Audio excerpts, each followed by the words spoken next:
اردو پر اسداللہ ہمیشہ غالب رہے، اقبال ہمیشہ بلند اقبال رہے اور فیض کا فیض جاری ہے۔ کوئی ندی ہے، کوئی دریا اور کوئی سمندر۔ ہمیں ادب سے شورش نہیں، اس لیے ہم کسی کی فراق میں نہیں رہتے۔ اردو میں میر ہی نہیں، امیر ترین لوگ بھی ہیں۔ اردو پر کسی قسم کا داغ نہیں، ہاں داغ دہلوی ضرور ہے۔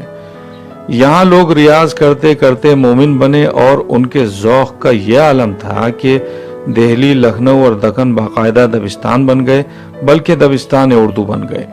یہاں ایک سے ایک ولی بھی ہیں اور ایک سے ایک جو اردو کی محبت میں نہ صرف سرشار رہتے ہیں بلکہ اس پر جانثار بھی رہتے ہیں۔ اس لیے کسی کی حیثیت مجروح نہ کیجیے، شبلی کو شبلی ہی رہنے دیجیے، جنید کو شبلی نہ بنائیے۔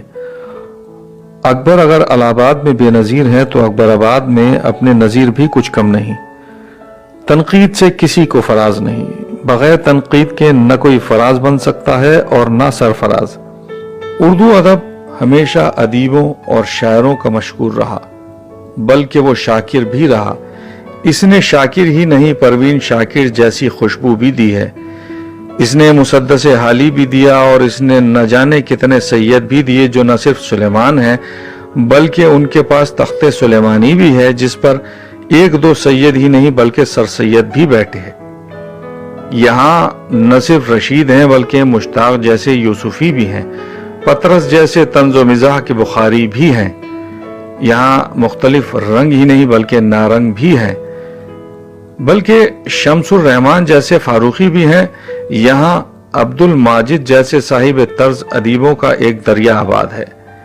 یہاں ایک سے ایک آزاد ہیں اور ایک سے ایک اعلیٰ شخصیات ہیں، بلکہ ابو الاعلیٰ اور ابو الکلام بھی ہیں۔